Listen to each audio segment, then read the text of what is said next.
I think let's start just so we manage to keep time. I think we're sending another reminder out as well because we're expecting quite a few more people. But yeah, we have a bit of an introductory part. So I would suggest we get started and then those who are joining can find us along the way. So welcome to you all. Welcome to our October webinar for the AfriConEU Networking Academy. I will be sharing a bit more about the project and what it's all about, but just to let you know, this webinar is not a standalone, it's part of a much bigger picture. My name is Eunice Baguma, I'm Director and a Consultant at ATBN. And I'm going to be the host for today and sharing a bit of our work and our findings around European funding sources, and also why this topic. You always come late, and I just ate now. Sorry, there's somebody with a bit of noise in the background. Could you please mute? Thank you. Yes, so maybe could I get the next slide, Dorcas, just for the agenda? I'll run us through the agenda for today. Also a bit of housekeeping. As you have seen, we are recording this session. And the reason for this is we want to share the recording with those who couldn't make it as part of, this will be on the AfriConEU website as part of our academy and resources for digital innovation hubs. So I hope everyone is okay with that. So our program for today, and we're going to keep it quite, we try and keep it quite compact and fit within our hour-and-a-half slot, valuing our participants' time. So we will have welcome and introductions, which I will shortly hand over to Anna Alexio from AfriConEU to present about the project. And I will then do a presentation on revenue and funding models that are used by digital innovation hubs. This is based off of the work and research we've done into digital innovation hubs as ATBN. I'll then invite my two panelists, Richard and Daniel. Richard is the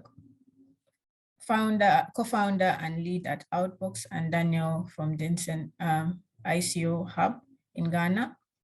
And they will be sharing their experience as digital innovation hub leaders based on the revenue models that they have tried. And then we'll open up for questions. So without further ado, maybe I'll hand over to you, Anna, to do a presentation of the AfriConEU project. Thank you. Thank you so much, Eunice. Let me just share my screen, which I believe you are able to see now, right?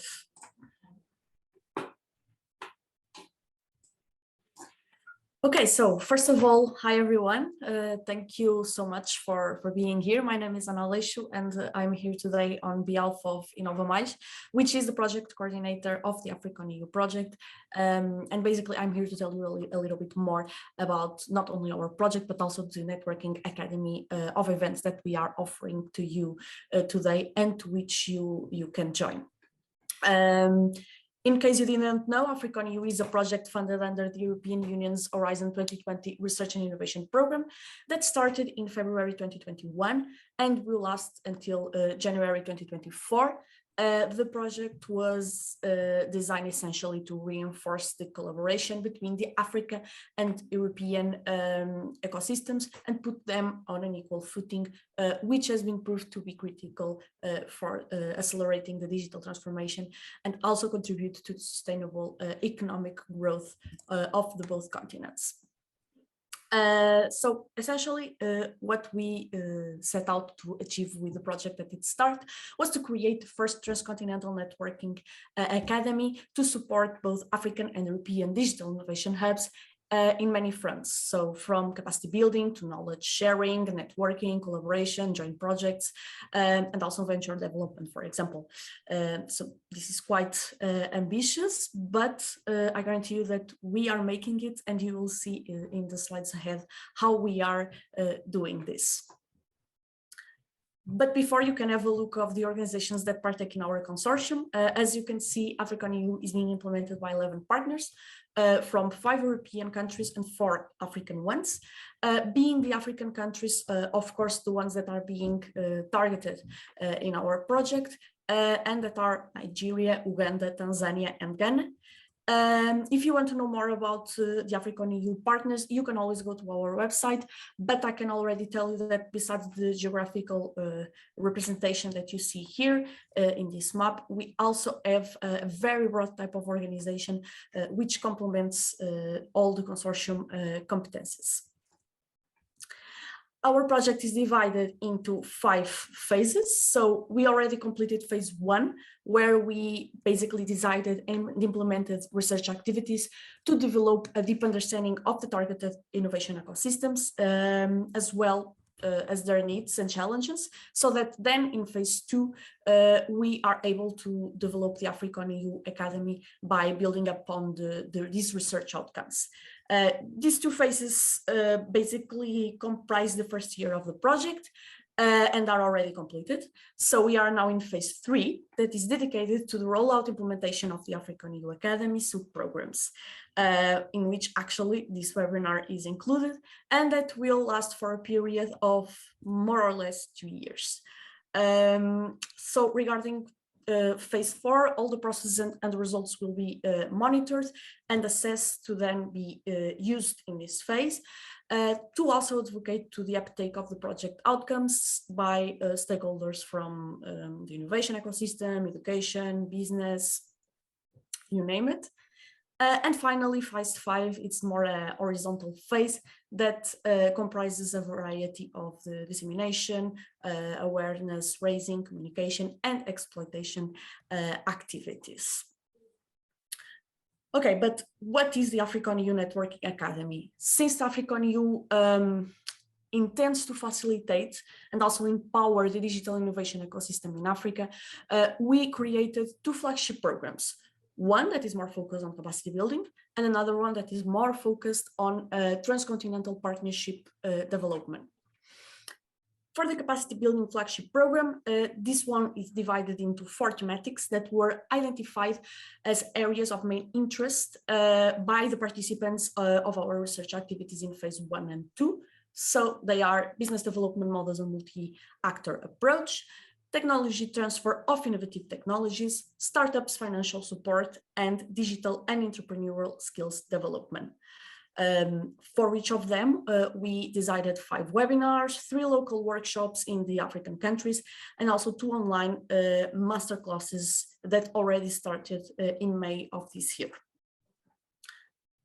Concerning the Transcontinental Partnership Development Program, basically the same happened. We conducted desk research and also co-organized the co-creation workshop on the matter to understand how our program could better fit the needs of our targeted audience. And we also came up with 4 thematics. So towards a common digital market and connected startup ecosystem, digitalization jobs for the 21st century and employment opportunities, business and investment opportunities in the African market, and scouting digital entrepreneurs and startups in the African market. Actually, in 2 weeks, we will have our first big event within this program, the AfriConEU International Brokerage Event, that will take place in Bologna, so Italy, on 2 and 3 November. And we will also have some parallel sessions in the 4 African countries that we are targeted within AfriConEU. So you have all the necessary information about the event and also how to register in our website. And you can also contact us if you have any questions about that. Other than the brokerage event, we will also have 4 boot camps that will be organized in 2023. One in each one of the African countries, and our project capitalization event at the end of the project. Here you can see the Networking Academy calendar. We have been having events since May 2022, but you can see that we have lots of things prepared for all of you until the end of the year, but also until 2023. As you can see here. All the webinars and masterclasses are held in an online format, but the local workshops and also, of course, the Transcontinental Partnership events are held in physical format, usually with online transmission, so that all of you can keep up with the AfriConEU Academy. So as you can see here, we were able to launch the AfriConEU Networking Academy. We are very excited. We launched it and have all these events prepared for you and for free. As you can see here in this small video, registration is quite simple but needed, so you can access all information regarding all our events on our website. And well, of course, we invite you to join the AfriConEU family. I guarantee you that you will not regret it. This is the end of my presentation. Thank you so much for your time. If you want to be aware of all our activities, please follow us on social media. We are everywhere, basically. So actually, we are doing a live covering of this event right now on Twitter. So go there if you want to also keep up.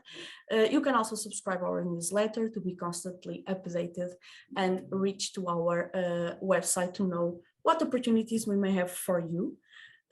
So, well, Eunice, back to you. All enjoy this webinar and hope to see you in next Academy events. Thank you.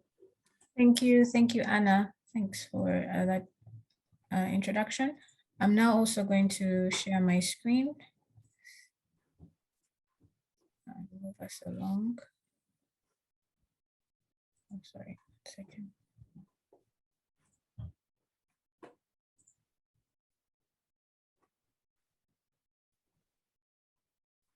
Apologies.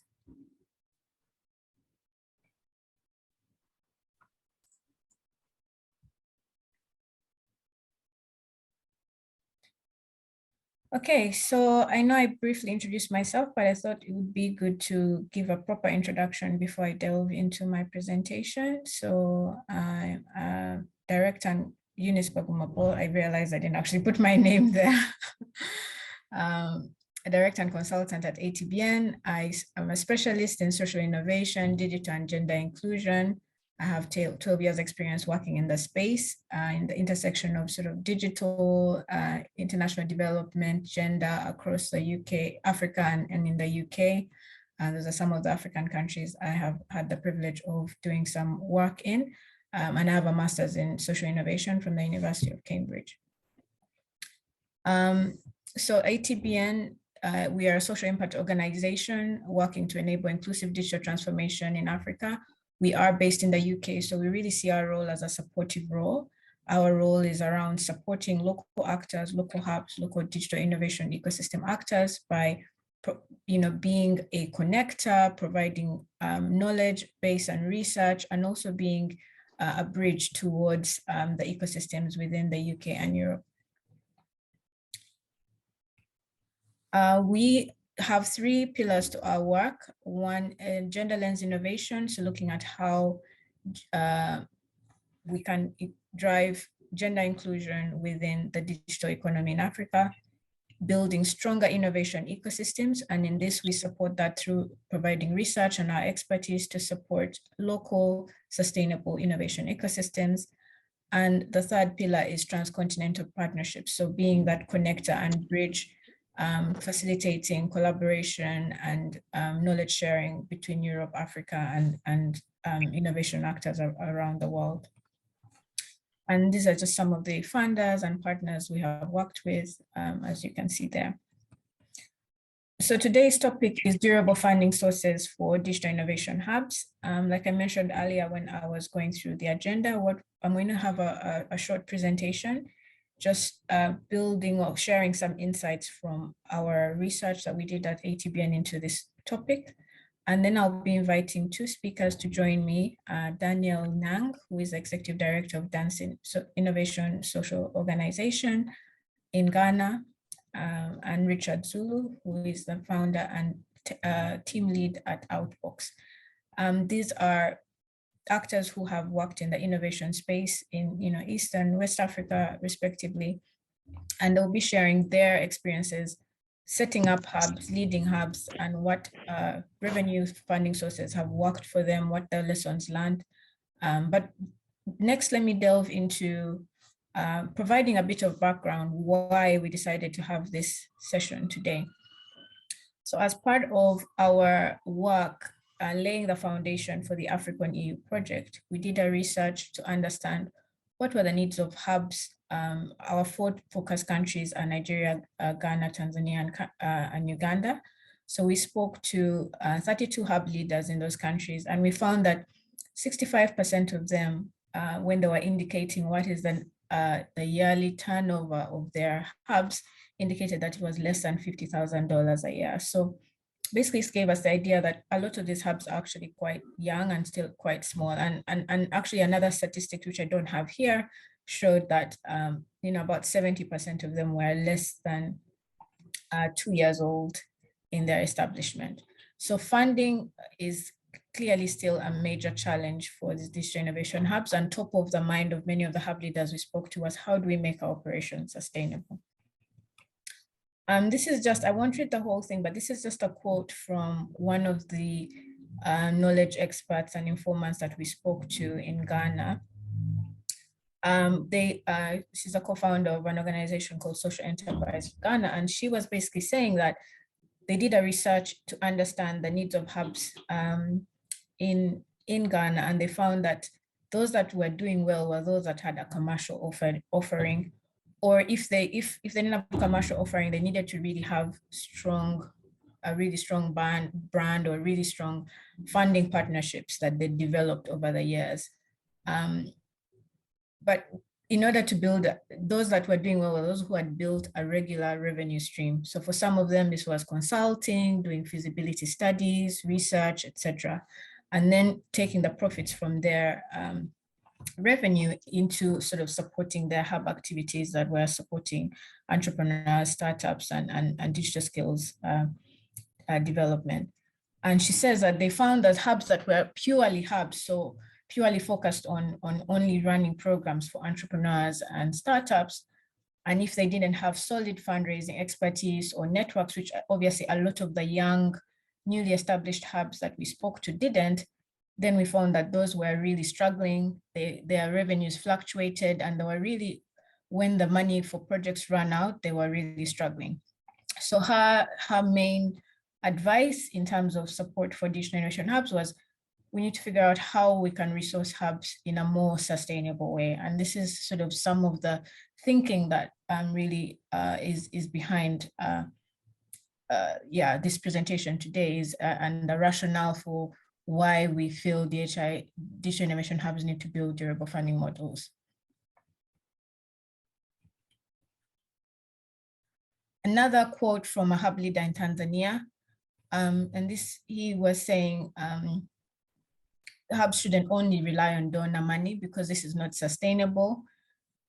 Because he says, according to him, that this donor money always comes with its own agenda. So it tells you, oh, you need to focus on this health sector, you need to focus on WASH, you need to focus on X, which may not be maybe the opportunities that the hub leaders or the hubs are seeing within their local markets. It's sort of based on what the funder thinks, or maybe even based on what they've supported elsewhere. So if hubs see opportunities in other areas like EdTech, health tech, they may not be able to support or leverage those opportunities because whoever is giving them the money is doing something else.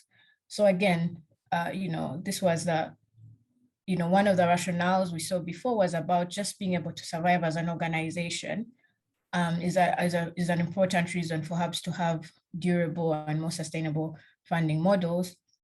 But here we're seeing another idea that it's also about giving hubs the power to unlock opportunities and to go for the opportunities that they see within their ecosystems, because it will be their own funding, so they can kind of sort of direct that. So next, I'm just going to go into some of the models we've seen. Some of these are, based off the different conversations we had. We spoke to, like I said, over 32 digital innovation hub leaders, and just asking them what activities they were doing. And some of this is also, also from sort of some of the research we've done into how different digital innovation hubs are sustaining themselves across the region. So the first one is office and meeting room, meeting space or event space hire. I think this is quite a common one. Some of the pros of this, as it's quite easy for hubs who have the space. It doesn't necessarily require any specialist expertise, and it also brings valuable networks into the hub. So once the space is there, you have maybe more established organizations coming in and having offices there, and it can really bring expertise within the hub. So we found that a lot of hubs that have this model, within the ecosystem, different organizations or companies were giving each other services. So, within the hub, there is somebody already doing branding, or within the hub, there's somebody doing, has a specific expertise. So it was really valuable to building a community.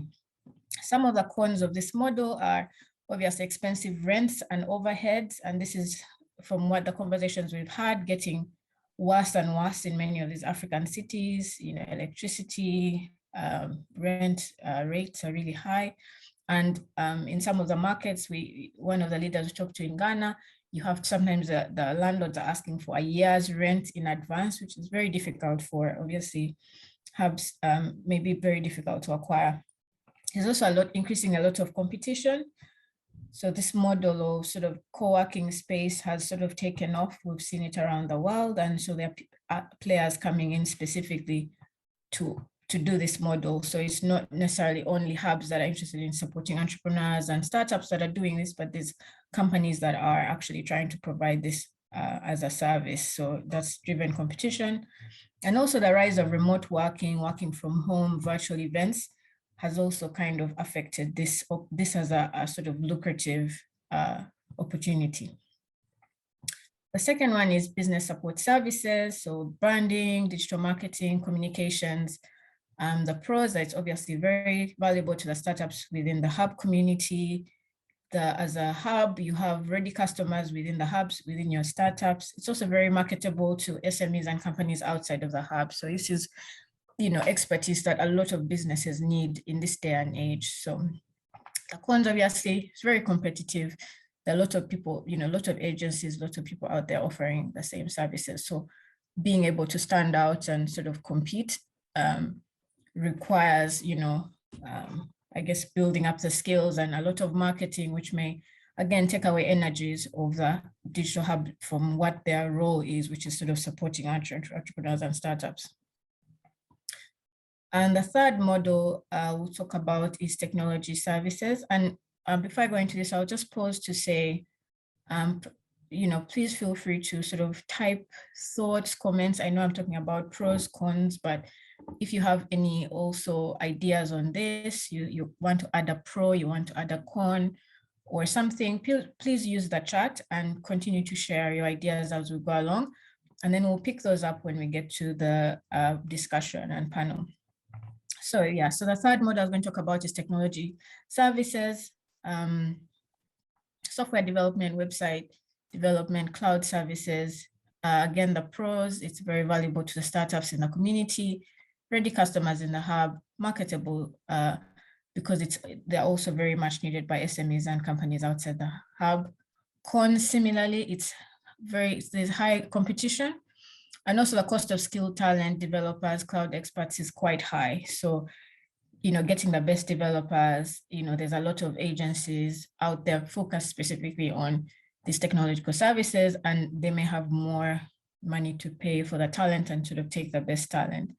And it's also quite a competitive market. And the next one I'll talk about is sort of market research and consultancy. So for example, here we're talking about corporates and development institutions may be interested in leveraging innovation. There's a whole space of innovation for development. We've seen this. I think even the AfriConEU project is a testament to the growth of development, moving towards an innovation-focused approach. So there's a lot of need for understanding how innovation, how local entrepreneurs can contribute towards supporting sustainable development, and hubs are really at the center and at the heart of innovation within the ecosystem. So they are very well positioned to sort of, access this knowledge and share it and gain this insights and expertise. Some of the pros is that it can also bring larger funding and revenue opportunities to the hub. So, doing a big research piece or market research for a development agency or for a corporate, is a much bigger sort of revenue ticket than maybe doing some branding or some design for an SME or startup. Sorry, there's a mistake here. It's supposed to be pros and cons. Some of the cons, excuse the mistake there, is it requires specialist expertise, which is not widely available. So really having in-depth knowledge of not only how to do market research, but in these specific areas that these corporates or this fund that development institutions may be interested in. So if they're interested in how can technology help to advance healthcare, you may need to have, specific expertise and networks within the healthcare sector, or if it's agriculture sector, or if it is water and sanitation sector. So it's not always widely available, and it can take time and investment of resource to be able to build up that knowledge and sort of establish yourself as a thought leader in a specific area. It also requires strong networks with corporates and funders, which are not easy to access, especially if, like we said, for some of the hubs we were speaking to who are quite new and quite young hubs. And also another challenge is that startups and SMEs may not see the value. So I think things like, you need branding, you need a website, you need a mobile app built is quite a clear offering that SMEs and startups may be able to understand, but you need, market research. Sorry, I think I've skipped something there. You need market research, or you need consultancy is not something that necessarily that may value. The fifth model I'll talk about is training and skills development. So by this, I mean selling courses, training in specific areas, for example, coding or product management. Some of the pros of this, again, it can bring, sorry. All right, so for skills and training, I need to correct this, but apologies for that. But for this, I think the idea was that very similar to the idea when we talked about the branding and marketing, is that it's valuable to the hubs and to the startups within, but it's also very, very competitive. And particularly having people who have the right skills and expertise to train. So to have somebody who can teach coding needs to be a very, very good coder. And so these people are very, very, they're very, very in high demand within the market. So I think that was the point that was supposed to be on this slide. Recruitment services. By this, we mean connecting startups and SMEs and corporates with talent. Some of the pros here are it leverages the hub's access to talent through their community and network. So hubs, or like we said, at the center of the innovation ecosystem, they already have access to that talent within their network. So they can it builds well on this skill development offering. So you have access to the entrepreneurs, you're already part of the community of innovators. From my time, spending a lot of time in hubs, this is where you go, this is where you find the coders, this is where you find the designers, the creatives, they're all hanging out there. So you have access, hubs have quite strategic access to the talent, and they offer services building the skills development, like we said in the previous one. So it makes them it makes sense for them to then offer recruitment services and be able to then offer access to them at a fee. The cons of this is obviously there's a shortage of skilled talent. So over and over, we heard from corporates and from people saying there's just a shortage. There's a lot of graduates, a lot of young people who want work, but there seems to be a gap in terms of the skills that companies are looking for. So you have a lot of startups looking for experienced product managers, looking for coders. There's certain specific skills around digital innovation that are that need a certain level of skill level that there's still a shortage of.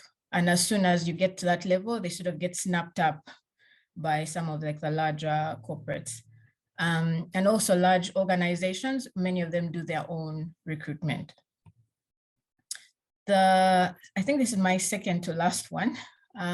corporate innovation. By this we mean sort of running hackathons, corporate sponsored accelerators and hubs. So this is something we've seen that is an interesting model where a hub partners, say, with a telco or with a large agriculture company, and they will run, say, an agri-tech accelerator or hackathon.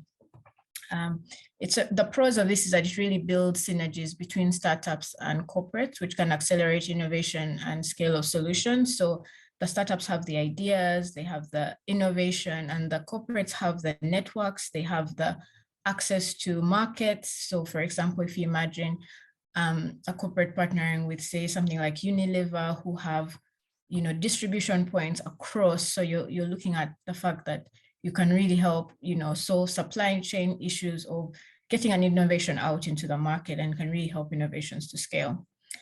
The cons of this is that, and this is an interesting one, because what we found is a lot of like the big corporates in Africa, many of them, that's not the headquarters.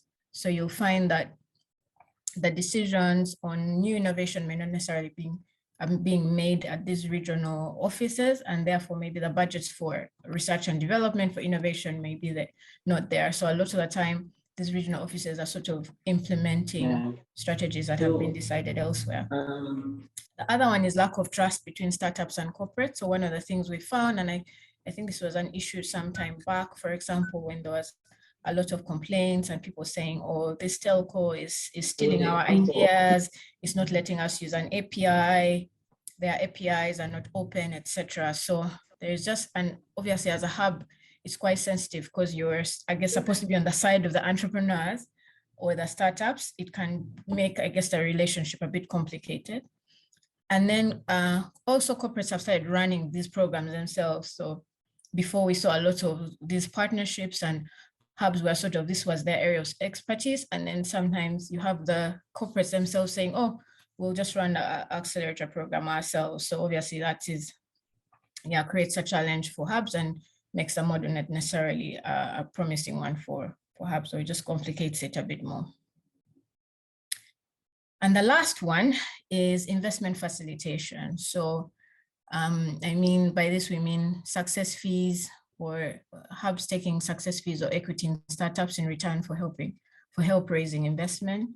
I think the pros of this are it leverages hubs' unique access to startups from an early stage. So the fact that a lot of the time hubs have access to these startups before they're even startups, when the ideas, when the entrepreneurs are just young people hanging out at the hub, attending events, coding, to when the idea forms. So they really can have those relationships really early on and go in very early. It's like you have first pick of these ideas and before they become huge. It can also help to build stronger relationship with investors. One of the things we found in our research is a lot of investors were saying, oh, hubs, we kind of go there, they'll invite us for a pitch event and demo day, but we don't really work with them in between that. So a lot of the investors we spoke to said there's a need for hubs to first of all, have more skin in the game, like really show us that whoever they're recommending to us is good. Because if you also have a stake in it, then I will know it's good because you've also sort of taken a risk on this, right? Cons are, it requires access to funds to kickstart the investment. So already we're saying hubs have challenges around raising funds or having sustainable models. So actually having the money aside to set up a fund may be more challenging. It can also take time to see results. So it's not that you're going to invest in startups today and you'll see the return today. The high percentage failure rate obviously as well means that you may not, you're not going to see a return on all of them. So it's quite risky, and also requires specialist expertise around operating a fund, which is not necessarily the expertise that many hubs will have. A lot of their expertise is around supporting running programs, supporting entrepreneurs, etc. So the expertise of actually setting up and running a fund and how to raise funding for that and how do you manage that is a completely different sort of set of skills, which are again not very readily available. So I just wanted to mention this because in this session we won't have time to go this deeper into this, but you know, these are some models that are out there that some people have used to varying degrees of success. And we're going to hear shortly from our panelists on their experiences. But one of the things you have to do is identify, develop, and test your model. And there are a few tools out there that can help you as a hub to kind of think through these things. So one is the business model canvas, which you probably heard of. And I think we actually had a session specifically on business model canvas. So if you go to the AfriConEU website, I think you can find a recording on that. SWOT analysis, which is strengths, weaknesses, opportunities, threats. So these are all around helping you identify where are your strengths, where are your weaknesses, where are the opportunities that make you unique as a hub, which are the services you can offer, what would work for you. And then the third one is a minimum viable product approach using Lean Startup, which is a way of how do you test something. So if you say, oh, I think we could offer this to companies, you don't have to, you know, straight away, like invest a lot of resource, you know, hire 3 people to do this thing straight away. You can sort of test it first. What is a minimum viable product? How can we test this model very cheaply and identify if it's going to work or improve on it before you actually launch it? So I just thought I would share this as well, because I also want our speakers to share from their experiences how they went about they're finding their models at work, and also how they sort of tested them and helped to build them up. So that is it for me. I would like at this juncture to invite my fellow panelists, Daniel and Richard, to join me on the digital stage to share their feedback and their experiences around funding sources. So can we have a spotlight on Daniel and Richard? I'll stop sharing my screen for a bit.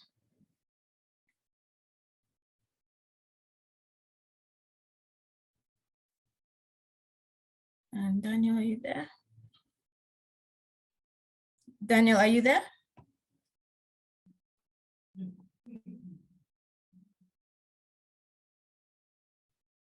Eunice, can you hear me? Yeah, we can. Welcome. And Richard as well, welcome. Richard, I'll start with you. You are, as we call, one of the OGs of digital innovation in the region. Can you please introduce yourself properly? Tell us about Outbox. Just very briefly, let's start with introductions before we delve right in. Okay. It's afternoon here, so I'm going to say good afternoon. Yes, as introduced, my name is Richard Zulu. I am the managing director at Outbox. We are located in Kampala, Uganda.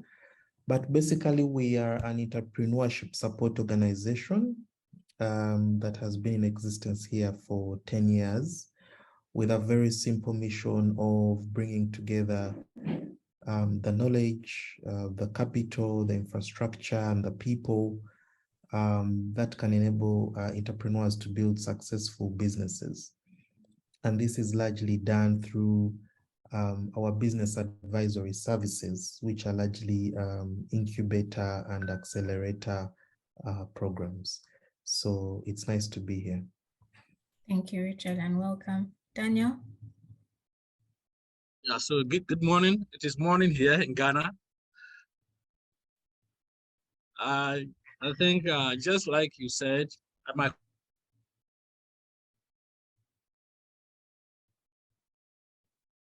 Daniel, you're frozen. Like said, we operate from the upper.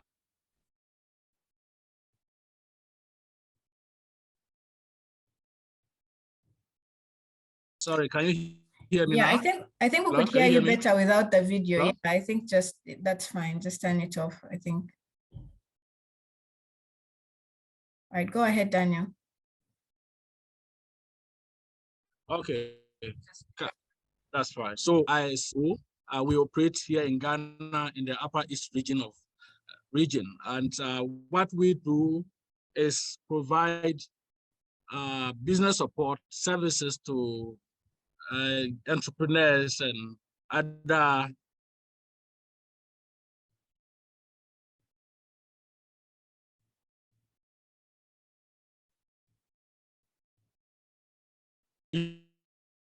young people who want to delve into business or build skills, combine a number of modules to be able to exist to do the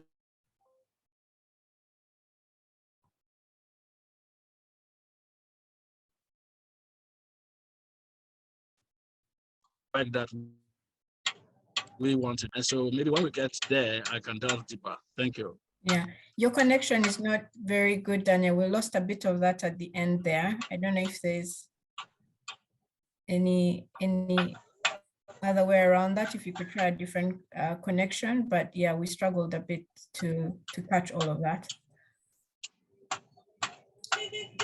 But Richard, over. Give me. All right, as you get that sorted, maybe I'll start with Richard and just let us know when you're back. So yes, Richard, tell us how long has tell us the story of, how long has Outbox been going, and in this time, the journey to finding the business model. It's not every day that a hub is around as long as Outbox has been. So just walk us through that journey and finding these durable funding sources.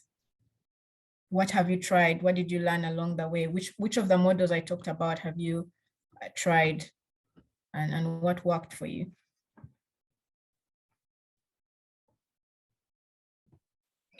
Yeah.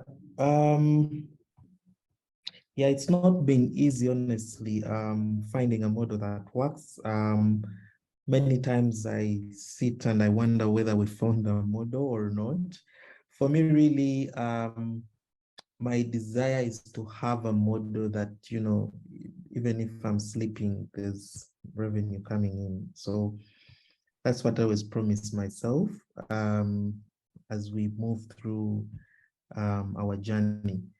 So initially, we were supported with a grant from Google, which really enabled us to get started. And we had that for a while.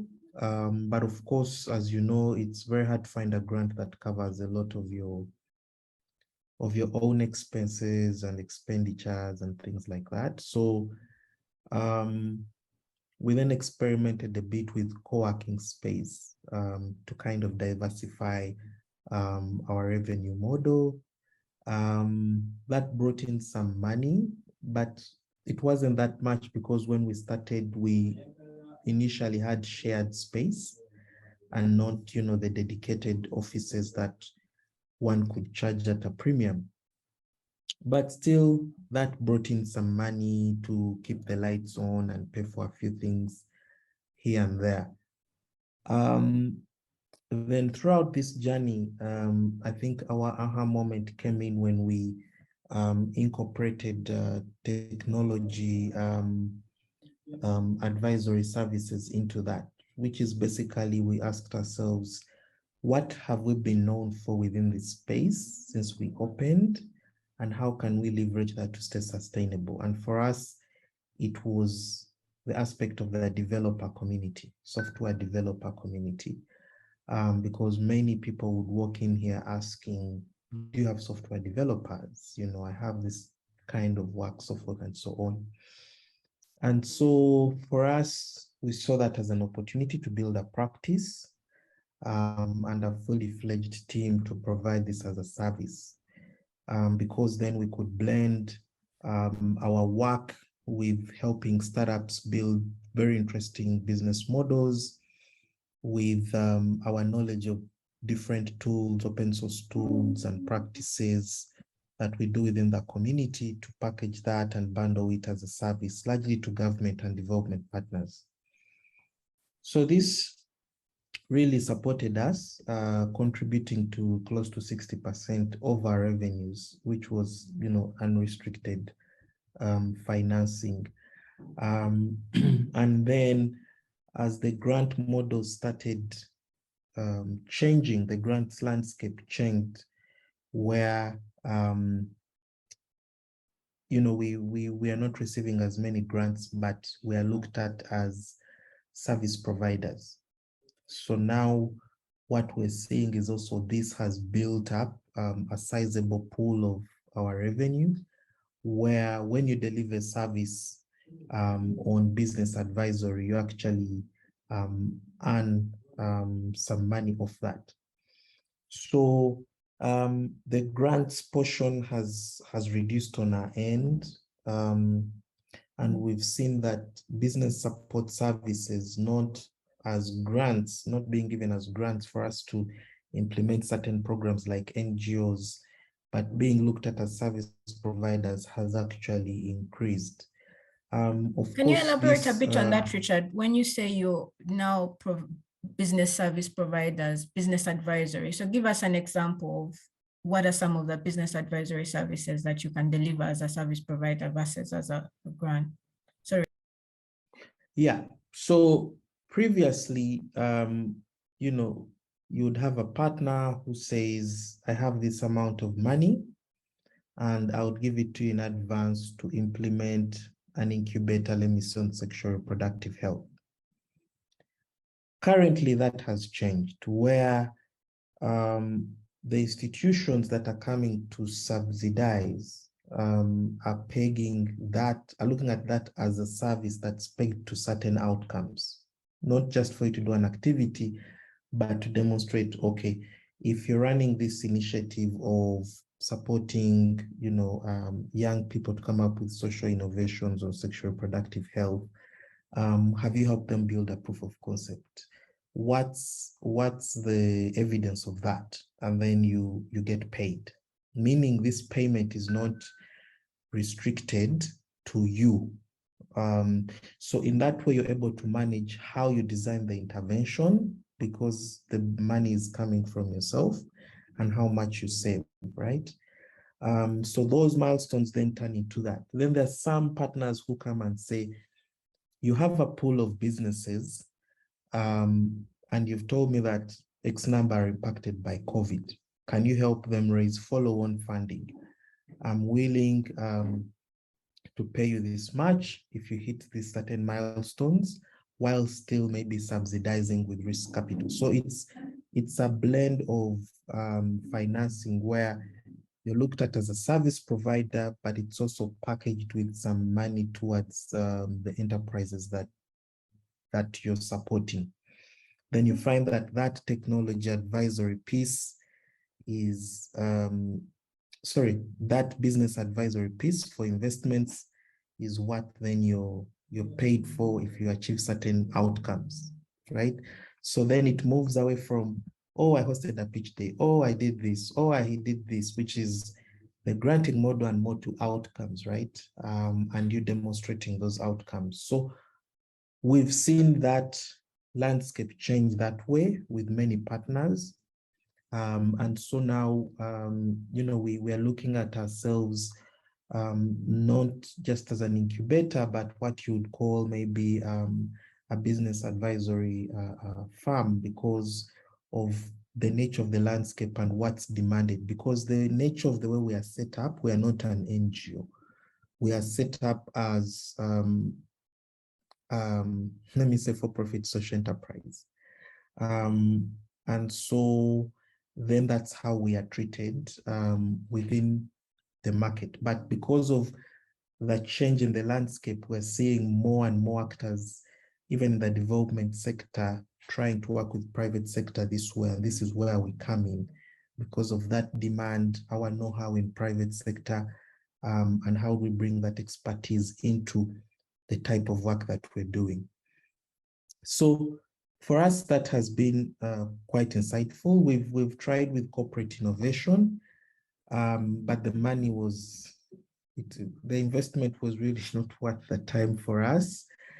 But we've supported a few clients here and there. We've also done trainings and skills development along the way. We had an initiative called Outbox EDU that was looking at the transition from school to work, or supporting individuals that are looking for career change. So we ran quite a number of experiments there to try and find a model that works.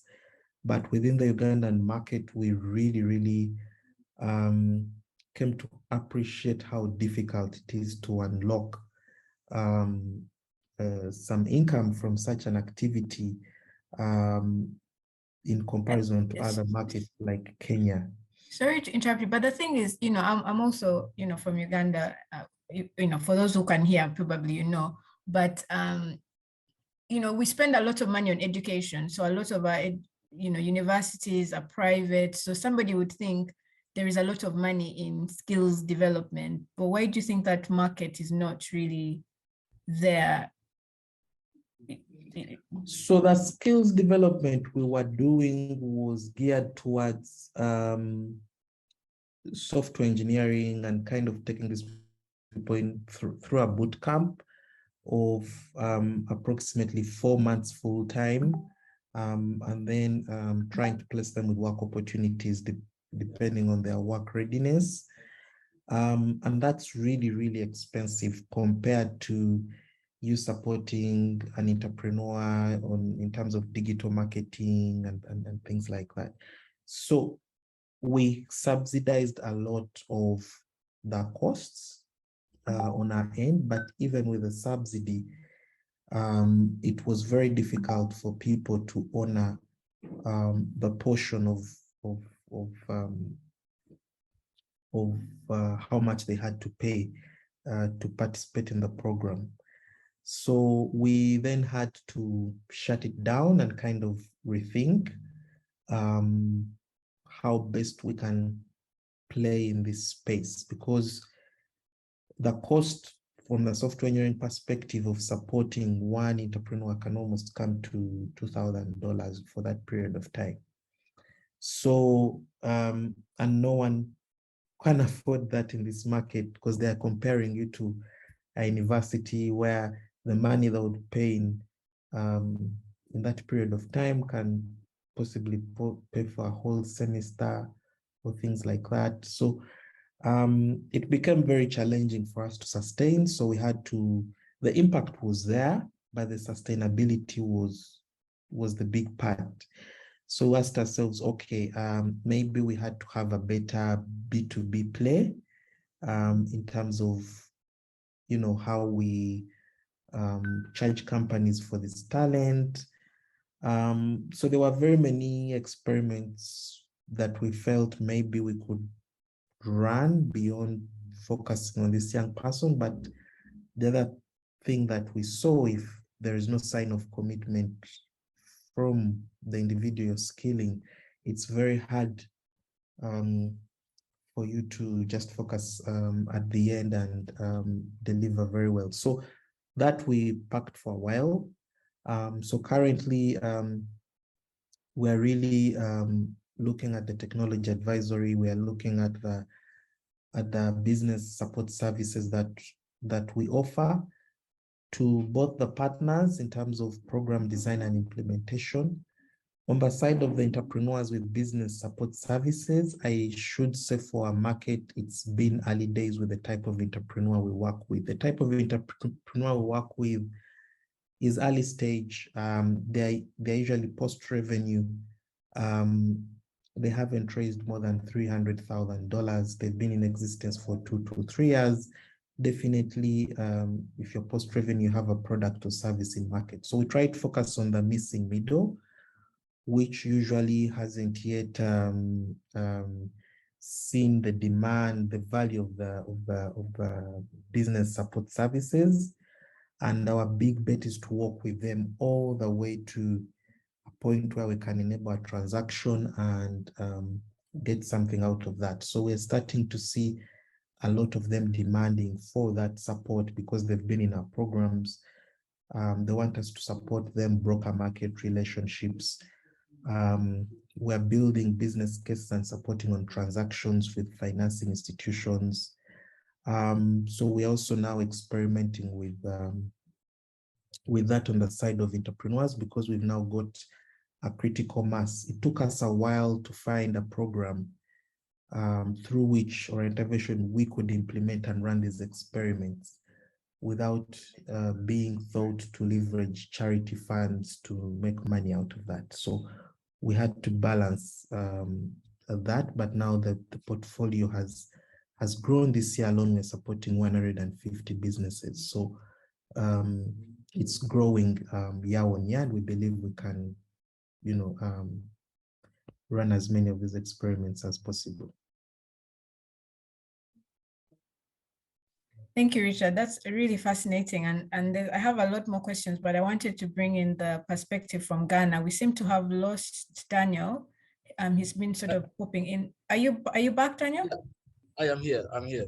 Okay. All right. So we now have, I also have Gideon from Hyperspace. So I'll probably bring in both of you at some point. But Daniel, tell us a bit about how you've gone about building sustainability. I think a lot of what Richard has told us, from his experiences, a lot of experimentation. You try this one, you try that one, you see how to make it work. What has your journey been like at Dancing? Okay, thank you very much. So what we did from the beginning, we operate a business called Dancing Microcredit. So the journey of the Dancing ISO came when, in operating our microcredit, we noticed that customers who were defaulting needed some business advisory services. We needed to support them to know how to deploy the money they picked from our loan company properly to be able to pay back. So we decided to add that aspect to the loan company, where we were advising loan takers on how to manage their businesses, how to use the money properly, how not to mix capital with a profit, and what to do with the money so that they could pay back. Gradually, we noticed that a lot of young people who were not even loan takers wanted some of these services. And so we decided to register the Dancing ISO, where it was a different company acting as an SBU, Strategic Business Unit, within the umbrella organization. We do other stuff. So when we started, it was more or less like a social enterprise where we just supported young people. We didn't have any funding source. We used our own resources to do that. And gradually we noticed that we had some partners coming in to support us. And so the partnership part, even before the partnership, we tried to see if we could have these young people paying for the services that we were rendering them. And we noticed it was very difficult for them to pay for the services. And so we said, okay, let's see if we could get some partners. So because of what we were doing, we got noticed by some partners. And so since then, we've been getting some partners here and there to help us run trainings, incubation, acceleration programs, and the like. And so that is what we've been doing. So the paid part did not work. The partnership part works now, but for how long can it be? How sustainable can it be? We may have people partnering with us today to support young people in our ecosystem, but we cannot guarantee that it will last long. So this is what we've been doing as a Dancing so far, alongside other activities that we do. It's very interesting for me because, from Outbox's story, Richard's story, he shared, they started out grant funded as sort of a typical accelerator and, hub as we know it. And then they moved to diversifying to different, while your journey has been, you started a business, microcredit, and then from that, you saw that people needed services, and that's when the other arm sort of came up. But you also touched on an interesting point. So when you say you are working, one is a point that we've had a lot from hub funders, that the people we are supporting, the young people, some of these very early stage startups, they can't afford the services themselves. So that's what forces us to go and look for grants or partners who can support this. When you are saying, Daniel, that you work with partners, which types of partners are you primarily seeing? Are they corporate partners? Are they mainly sort of international development funders? And also, has this changed now, particularly now with COVID and everything? Are you seeing more of these opportunities or less of these opportunities? Yeah, so these are, most of them are international partners. Some of them is a third, I can say it's third level partnership. For example, if a particular big organization gets a partnership with, let's say, MasterCard Foundation or World Bank and subcontract it to us, because at our stage, we may not be big enough to be able to get direct funding from MasterCard or the World Bank, looking at the quantum of money they give to a partner. They don't deal with small partners. So we may not be ready at this point to partner MasterCard directly, but we have people who have partnered with them, World Bank and other big international funding organizations who also contract us as partners, and we can work in that spectrum. And so that is what we have been doing, the kind of partnership we do. Yeah. And are the two organizations still connected? And if so, how do you? Yes. How So do you this is what handle happens. that? This is what happens. As I was talking about the sustainability challenges that we have, the Dancing ISO or Dancing ISO is an SBU, and the microcredit also exists. But we see the microcredit as a cash cow, such that when we realize that we use virtually almost the same employees. So when we realize that at this point we are running out of cash for the innovation hub, if we support it from the microcredit, we do that because we get more from the microcredit than the innovation hub at the moment. So we try to like you pick from one SBU to support the other. And at any given point, when we have enough funding from the innovation hub, we can even invest it in the microcredit to make more profit somehow. So this is what we do now. And is the flow of value, the relationship between the two, does it flow one way, that the microcredit is supporting the hub, or is there some value that having the hub adds to also? Is there a value flow the other way? Does having the innovation hub also create value for the microcredit? Yes, that is what I'm saying. So for example, if we get a particular funder today and we are able to get a partnership where the funding amount is huge enough, and we think we can put some into the microcredit to generate more funding, that then means that the innovation hub also supports the microcredit in a way. So that is what we do. Yeah, so it's really like that mutually sort of beneficial. Yes, that's really, yes. really interesting. So they are different businesses running concurrently. Yeah, interesting. Now, before you come in, we tried to also look at how we could employ the co-working space model, but it's not working in our environment because unlike other areas, we noticed we could not get people who were willing to commit to pay for the spaces that we probably would be offering. And so that particular model has not been working on that. Unlike Gideon, who benefits a lot from because I've been there and I've seen that Gideon does very well with the co-working space model. Thank you. Let's bring in Gideon and tell us his secrets. Gideon, how are you making this co-working model work when other people have tried and failed? Tell us what those secrets are, but also just quickly introduce yourself for those who don't know you. Tell us who you are and just briefly about Hyperspace, and again also what revenue models you've tried and how you're dealing with sustainability and making your fundings durable. Well, thank you so much, Eunice. My name is Gideon Breffel and a co-founder for Hyperspace. At Hyperspace, we combine the co-working space to supporting early stage startups to develop business models around their skills, but also with a greater emphasis on technology. With respect to the revenue models that we have used, just like Daniel said, we also started by funding our innovation space with our first business, that is HyperWeb Solutions. Hyperspace came about because we had friends that were coming to HyperWeb's office to work from there.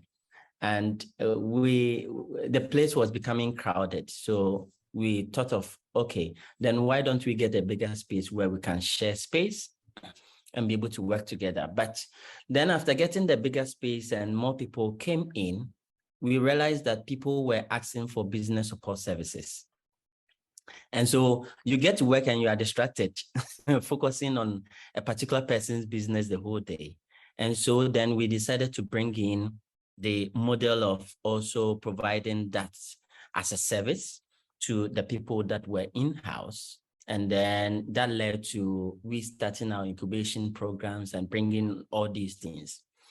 In terms of the relationship between Hyperspace and then HyperWeb, unlike what Daniel said, we realized that HyperWeb was not getting any returns.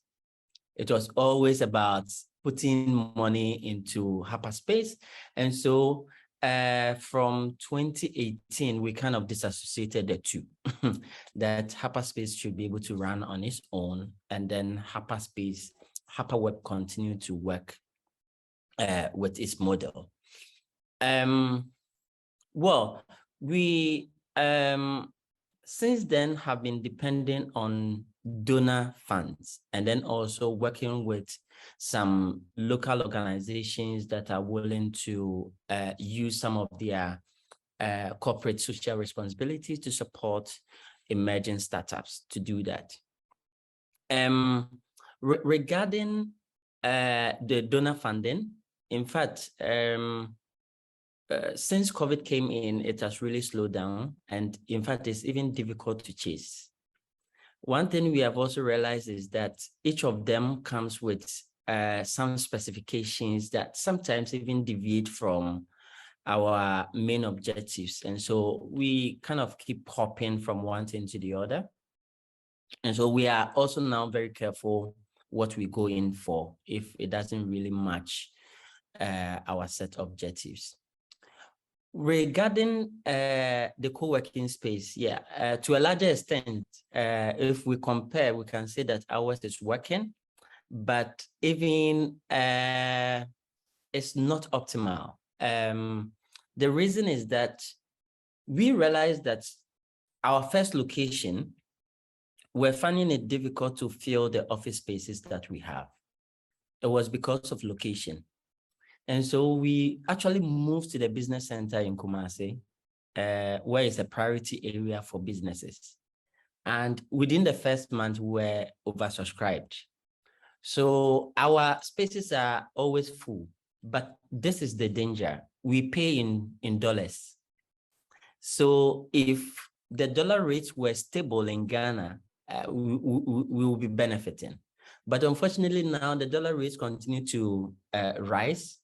And so anytime that we need to renew our contract, we seem to have to get another money to top up what we have collected from our tenants to top up. So that's a difficult thing to manage because of the exchange rates and the fact that we need to pre-finance everything in USD. So that is difficult. To make ourselves a bit sustainable and not heavily rely on donor funding, we decided that, okay, why don't we create a sort of a revolving fund that can continue to help others? And so we came up with the idea in 2020 that, okay, when we are writing for any donor funding, we will have a particular startup business that we think is scalable in mind. Okay, so the support for that particular startup or that number of startups are factored into the budget. Now, whatever support they receive is converted into a form of a stake. That's as they progress, they will need to pay back, or we can sell that to another investor, and then that comes back into the pool to support other startups. We have just started that, and it's worked so far, but we've not realized anything back. But we are hoping that if that trend continues, then we'll have some of the startups that we are exiting, whose businesses are able to be sustained, to also plow back something that we can use to support other startups. So far, those are some of the things that we have tried. That's a really brilliant way, I think, of trying to manage that, and particularly in terms of getting the stake, because I think you're absolutely right. You know, if you put a lot of work into getting a donor fund to support the startups, and then as the hub, you don't have a stake, and then when they leave, and also this idea that it's rotating and it can support other startups, I think is is a really good way to sort of think in the future, maybe once it grows big enough that actually may be able to sustain itself.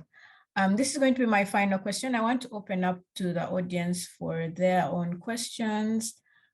Please do type some questions in the chat. Otherwise, I'll just pick a name and ask you to say hi and just share your comments, because we definitely want to have some engagement from you.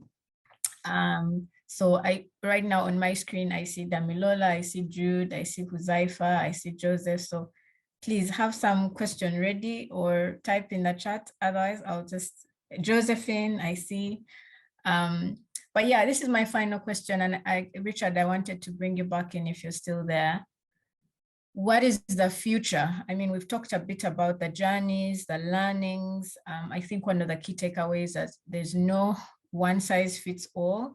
What works, you know, we've heard from 2 hub leaders in Ghana, one model on co-working space is working in one place, but it doesn't work in another because of location. You have to be in a very strategic location, but obviously that also has its pros and cons. So it's really about finding what works. But I wanted to bring in all our speakers again for one final comment on where are they seeing sort of, at least from their context and where they sit, the future of the role of digital innovation hubs and where there's, what it will look like. Because I think one of the things that Richard, you shared is that you're seeing the role of innovation hubs changing from being, you know, charities or simply, you know, delivering programs to being business service providers. So I just wanted to similarly get from you, Gideon, from Daniel, and also bring you back in, Richard, where is the future of sustainability for in innovation hubs? What is going to be their role in the innovation ecosystem, and what are some of the new maybe opportunities and trends that opens up that hubs should be thinking about, even beyond just the current models that we are looking at right now? Yeah. Yeah, thanks. I think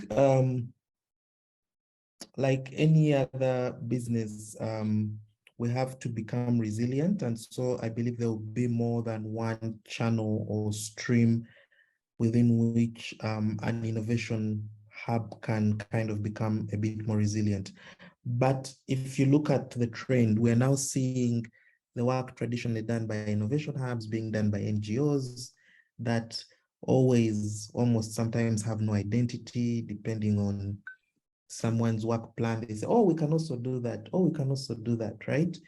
And then we're seeing some of the work that innovation hubs can grow into, starting to eat into the segment of advisory firms at that tier of transaction advisory, because you want to move with your entrepreneurs as they grow, because you usually make money from them at the top, you know, when they become a bit more mature. So we shall see more of that, where innovation hubs become more selfish with their pipeline because of the investment they've really put into that, and kind of start to eat at the bottom of the market segment where the likes of open capital are playing at, and so forth and so on. So we shall start to see that bleeding of business models. But I think now what we're seeing is more and more, the longer you spend in the market, the more you grow in terms of, okay, this is a business. It's not hype, the hype it used to be, but more of value for money, which is what is being demanded by most of the entrepreneurs and businesses out there. So for me, that's where I see innovation hubs kind of growing into, even as they still stay with their mandate of converging and driving discussions within the markets. I mean, I think you're absolutely right. There is, and even as we talk about, obviously we want hubs to be sustainable, and I think really they need to operate as businesses, like you've indicated when you were sharing your journey. But there's a part of me that just remembers, like as a young person, the hub was like the place to be, to hang out. It was like free, that's where the ideas were formed. That's where you met people who then you tried out. I had a startup which lasted, I think we lasted 18 months. Are we going to see the end of that? That makes me sad somehow. I know it wasn't sustainable, but it really made as a young person, it just gave us a place to be and a place to sort of dream and have ideas. Are we going to see the end of that now, though? If all the hubs are like proper businesses and, you know, what do you think, Richard? Honestly, for you to be able to offer that open space, you need a very strong backer behind you. You need an engine making money that you can sacrifice to offer that as a service. And we still need that. And that's why you see Noxen has this buy now, pay later company starting this foundation, then it can keep a place open, right? And we have to put that at the back of our mind, that what's the enabler for such a space? Now, when you come to an outbox, me, I don't have a buy now, pay later company or a Safaricom, then I can't do that. But those spaces will continue to exist, but there will always be a revenue generating engine that has to subsidize that type of work. Yeah. Sorry, over to you, Gideon. Where is the future going for digital innovation hubs and sustainability? Definitely. I think I will echo what Richard has said. The business must run. And so it is high time that hubs also begin to come up with models that will make them sustainable. You don't need to be start though, because I think that the hubs should continue to be an aggregator, a place where people can meet and where all the deals must happen and where new ideas should emerge. But I think that around that, we should build models that also brings in some income. For instance, we started something recently where we have a small bar, kind of a cafe, where we are inviting those in the corporate world to hang out after work and then talk over businesses and issues that are trending. And so at least when they come, they also buy something from the cafe, and that also becomes an avenue to generate some form of income while maintaining the space where people can freely meet and then have access to internet to do all that. So that's very important. I also think that the future is that donor funding becomes a secondary source of revenue, but the hub should have its main source of revenue where they are either doing consultancy, building a sort of business that is bringing in recurring revenue and so forth, so that if they get the opportunity to get funding from any donor agency to work on a specific project, that will revolve around what they do mainly. Other than that, it is like you get a funding for a particular window, and then when you don't have funding within a particular time, then you are lost on what to do or how to proceed, and that becomes very difficult. Yeah. And last but not least, Daniel, what are your your thoughts on how this space is going to change, or the role of digital innovation hubs? Thank you very much. So what I think is that overall, to be able to say we can sustain, I don't know how, but we need to be able to get to a stage where the startups will be willing to pay for the services. We should be able to get to a stage where our services will be seen as valuable, that they will be willing to sacrifice to pay. Unlike now, that everything we get support from elsewhere and also pass it to them. And that is what is happening now. That's why we are struggling. It's like offering a particular service or a product. If the customers are not willing to pay for it, you are out of business already. And so that is one. Then two, we should be able to bring up quality startups, that we should be able to find some of them worthy of putting equity. And so when they are growing, we have a stake in them. And so when you are able to build quality startups and you have equity in them, that means that you are building other businesses alongside. So that even if at a stage the startup is not getting some of the things that we are talking about now is not grounding well, you know you are grounded somewhere. And that is also another way of sustaining. Then thirdly, we should always try to not build startup in isolation. The hubs in isolation. We should have second business that can try to support as and when the support is needed, like we are doing now. And so these are the things that I think going forward, we should be doing, because the funding and the grants cannot be guaranteed. Absolutely. Keep coming all the time. Thank you. Thank you, Daniel. I have some questions from the audience. I'll start with the one that's just come in. Joseph from the Innovation Support Network, they have 120 technology, entrepreneurship, and innovation hubs across Nigeria. And his question is, we have hubs at different levels, visibility and impact. How can we better support hubs, especially those not located in major cities, to build their business model and make them viable, sustainable? Richard, I'm going to direct this to you because I think Outbox has had some involvement in sort of supporting other hubs to establish. What is your advice for supporting other hubs, particularly those not in major cities, to improve their business models? Yeah, so we have an intervention that we are running that was very deliberately designed to support the capacity building of other entrepreneurship support organizations. We're currently working with 7. Our target is to work with 20. And I believe part of the reason as to why it has worked is a couple of things. One, Outbox is the lead implementing partner on this, and the intervention was anchored with us as the lead implementing partners, largely because of our core values of collaboration. And I feel it takes a partner like that in your ecosystem who really understand what it means to co-design and implement a program together with other partners. So you need a champion who can kind of galvanize and drive that convergence of such of other hubs. Two, because of the other partners that we have, MasterCard Foundation and our pension fund, we get the visibility that we need, together with those other hubs that have always had less visibility in terms of who they are and what they've been doing in their communities, to kind of encourage this type of collaboration.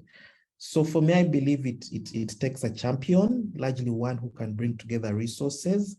It's easier to do when you have an intervention, because then you're actively learning, actively being visible, and things like that. So for me, that's what I have seen, to the extent now that the decision makers in these other hubs are very interested in and saying, okay, how do we do more for our hub that, we were not paying as much attention to ensure that it can fully benefit from this collaboration?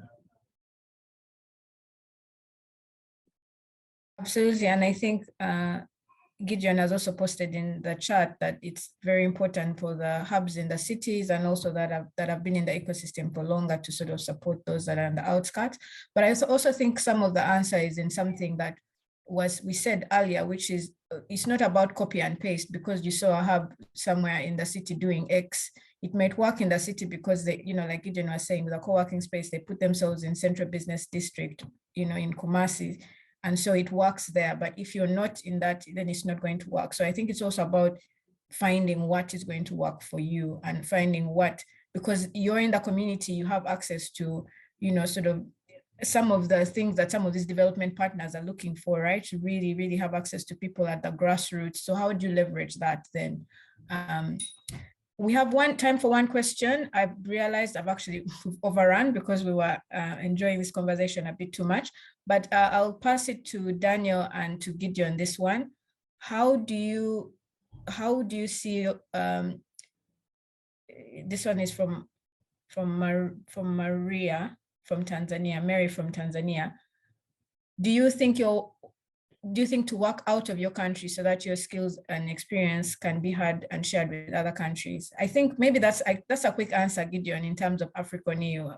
Do you want to address that? Yes, definitely. And I think that's one of the focus of the AfriConEU, to bring these hubs together and create a platform, an academy where people can learn from each other. And I think that if you have seen our brokerage event in Bologna, that's what that is seeking to address. And now, fortunately, parallel events are happening in Ghana, Tanzania, Nigeria, and Uganda that you can also attend. And there's going to be a platform where you can connect with others and then also learn with them. So that's a definite yes to that answer. Absolutely, Mary. This is the whole point of this project, and that's why you're seeing on the screen, we have Richard joining from Uganda, Gideon from Ghana. We have partners in Tanzania and Nigeria as well, exactly to facilitate this kind of knowledge sharing between hub leaders. We are completely really short on time, so I'm going to have to close here. Like I said, these sessions, we are running sessions every month. Now that you've joined this session, we'll send you the invite for the next session. So it doesn't feel to me like we are ending the session. It's not goodbye, it is see you next time. So even though it feels like maybe we've cut the conversation short, let's pick it up next time. It will be a different topic, but you will also still be talking about hubs and innovation hubs and how to strengthen the work that they're doing. So just join me in thanking my speakers today. Daniel, thank you so much for making the effort and moving around. We could hear you very well by the end. So thank you so much for the insights shared. Thank you, Gideon, for jumping in at the last minute there. And obviously, thank you very much, Richard, for all the insights shared as well. To our participants, can we please turn on our cameras and take a family photo? Do we have anyone from Youth Makers Hub to take this? Yes, we are here. Hello, Eunice. Hello, everyone. This is in AfriConEU culture. I'll just take off the spotlights so we can just have everybody as a participant. Are you still spotlighted? Okay, right. Everyone who can turn on the cameras, please do, and big smiles.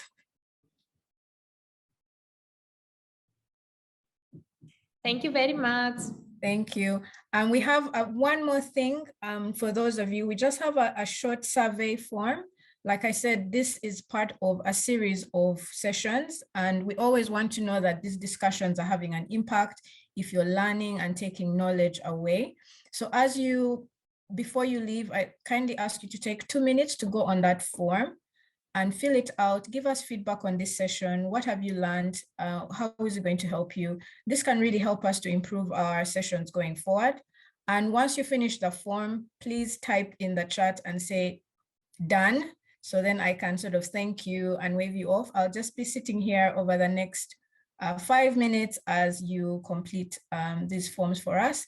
We also have a form for the speakers, which I'll ask my team to maybe directly message to you, to Daniel and to Richard. So you could also fill that out. But please, everyone who's been with us today, Joachim, Damilola, Joseph, anyone I'm seeing on my screen, Brian, Josephine, Jude, please go on that form, take a few minutes to give us some feedback. And yeah, I'll be waiting for those done comments to come in, so I can thank you all again. But thank you once again for joining. And yeah, I apologize for we've run a little bit over. Peace, I can't believe you've been there. We should have brought in the Nigerian perspective, but you can see how we're doing on time. So next time it will be good to hear from you as well. But thank you so much for joining.